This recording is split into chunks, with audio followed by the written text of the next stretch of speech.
It's here. Every single time they do it, I tell myself I'm not bothered. Nintendo short produced them and they're really hard to find. And then I get caught up in the hype of the challenge of trying to get one. I know that they're trying to do that. I know that's their trick. And I have fallen hook, line, and sinker right into it because here I am having purchased a Nintendo Switch 2.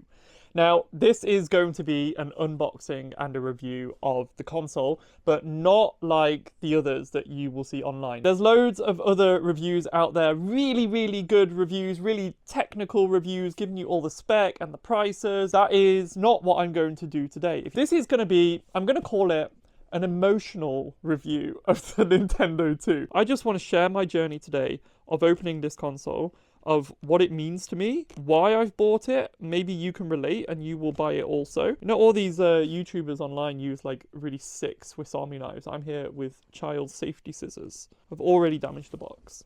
Before we do this, we need to take a minute for the Switch One, my faithful companion of 8 years. As I'm unboxing and moving over to the Switch 2, I will be explaining why I bought the Switch 1 and also why I bought the Switch 2, because if you follow my channel or you've been following my content for a while, you'll know that I'm a traveler, I'm an adventurer. You'll see me on mountains, on beaches, in weird remote places. I don't often talk about playing this thing. The thing is, I play this a lot more than it seems on my videos.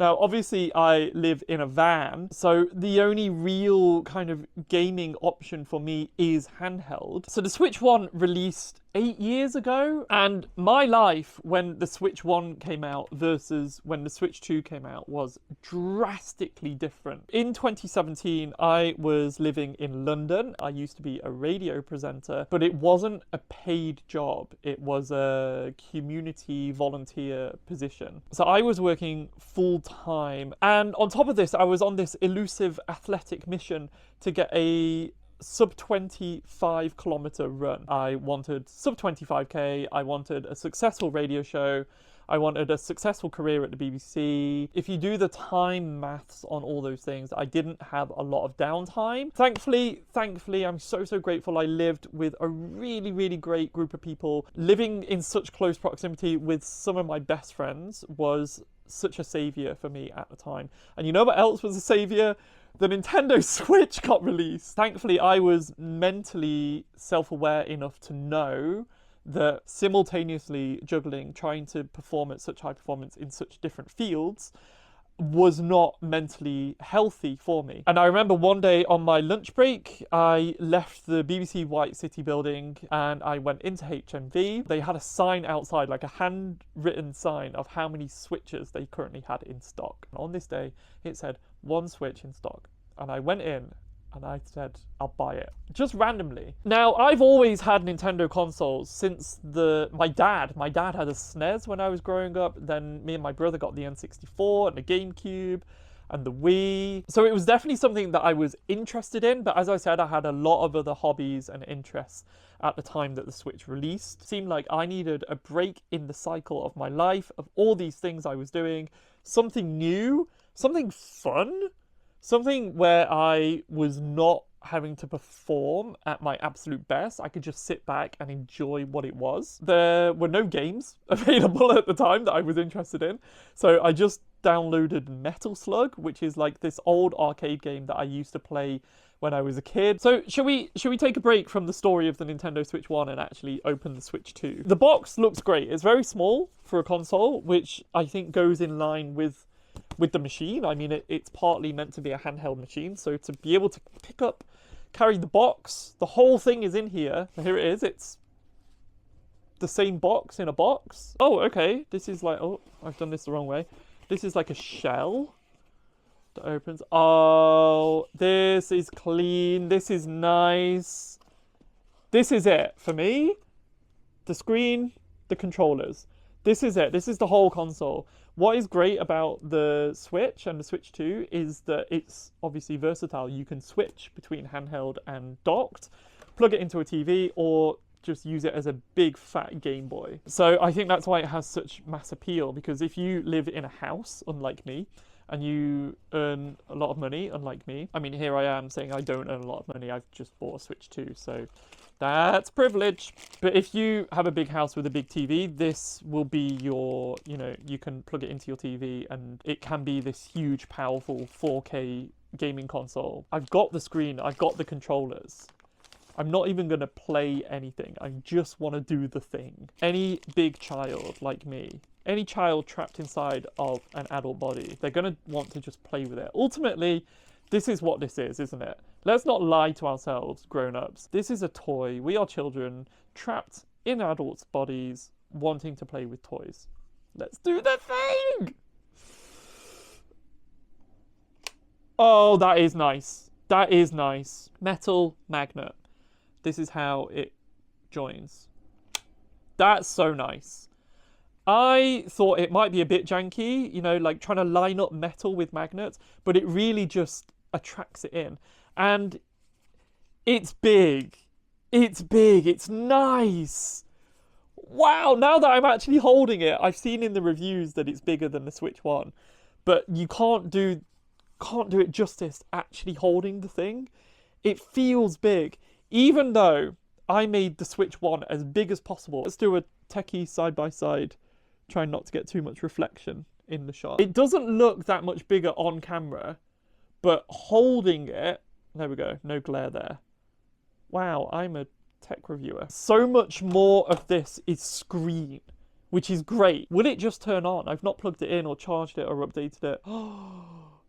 Lads, it greets us immediately with a banger.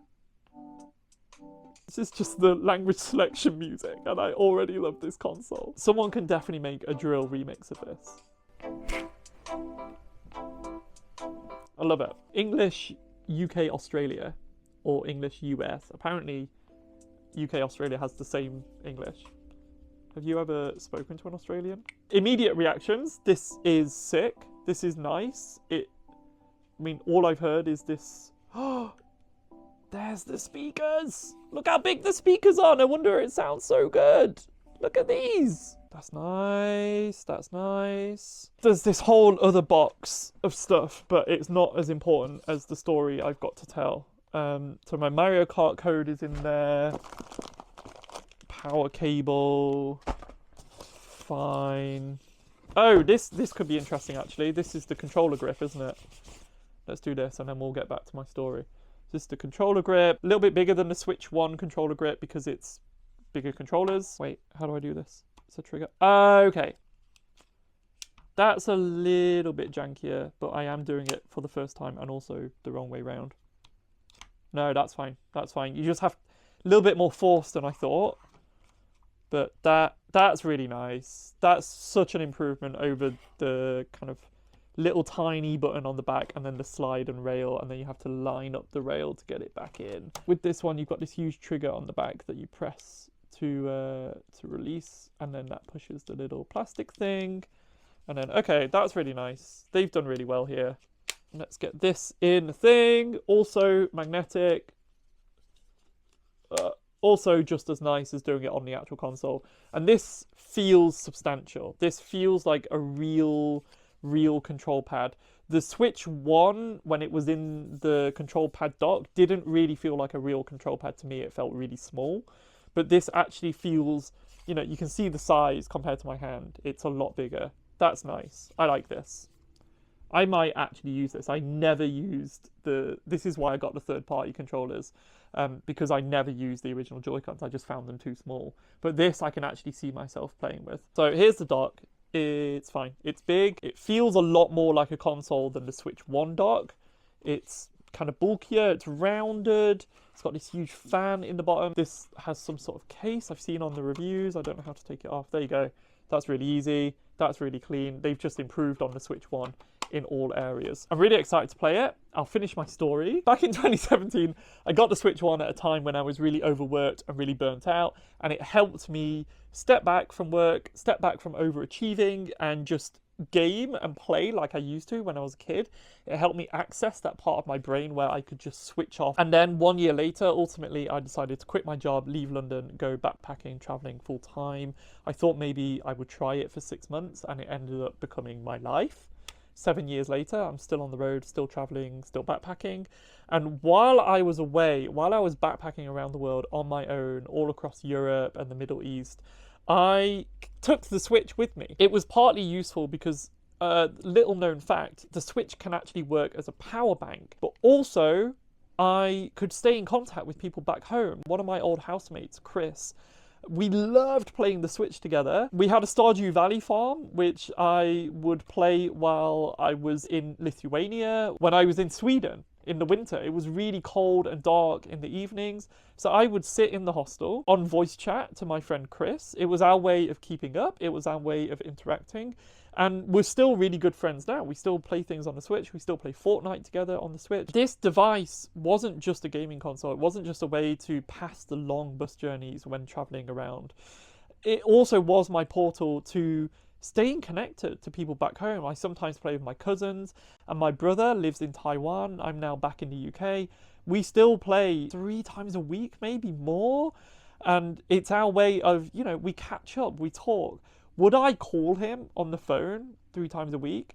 Probably not. But because we have a game to play together, like when we were kids, like when we were playing the SNES together, we still keep in contact. And at the same time, this keeps me restricted. It stops that part of my brain, the overworking, overachieving part of my brain. It's helped me ease into this travel life of, it's okay to sit and do nothing. You don't have to always be improving your running, cycling to work, trying to climb the career ladder, trying to produce a live radio show. You don't have to do all those things. I know my life has changed drastically now and I'm not really doing any of those things. But my brain is still just wired to that way of time must be used to improve yourself or achieve something or earn money. That is, after a long time worked out, that is just how my brain is wired, and that is a whole other video. But this thing allows me to turn the machine on, turn my brain off, and just chat with my friends or play a game with myself. I've realized what reading books is to other people. Although I mostly read about 5 pages before I go to bed, and that helps me fall asleep. Some people sit for hours and read, and it helps their brain switch off and just be in another world. That is what this is to me. I can sit and play a game for hours. This game is a couple years old now, but I've just bought it secondhand for much cheaper than I would have got it new. Metroid Dread. I've played a lot of the Metroid games. And this to me is really exciting. It's like having the next book in your favorite series. And that's nice in this world of doom and gloom to have something for yourself that's just fun and exciting, something to look forward to at the end of the day. That's okay. That's what the Switch taught me, is that it's okay to indulge in those things. After the apocalypse comes, I can still play this by charging it on my van solar panel. You'll all be stressing because you've got no electricity, no Wi-Fi. I'll be chilling. I'll be playing Metroid after the nukes drop. So that is a brief, not so brief, history of why I bought the Switch 1, how it helped me in certain stages in my life, and how it continued to help and serve me. And ultimately, the Switch 2 is just a bigger, better version of this, and I hope that it will continue to do the same for me and help me live a healthy, balanced life in the way that the Switch 1 did. For me, from an emotional human perspective, it is worth getting because I love Mario Kart, I love handheld online games, so this is a no-brainer for me. It had to be the Switch 2. I think ultimately it does come down to your lifestyle and your preference. It's not the strongest, most powerful next-gen console. But if you're on the go a lot like me and you enjoy Nintendo exclusive games like Mario Kart, like Metroid, then you don't really have any other choice. That is the main reason I got this. Thank you so much for watching. I've quite enjoyed offloading my mental baggage in this video today. So if you like that, if you find it relatable or enjoyable, let me know. Maybe I'll make another one on something like this. Okay, thanks for watching. I'm gonna go play some Switch 2. Let's go.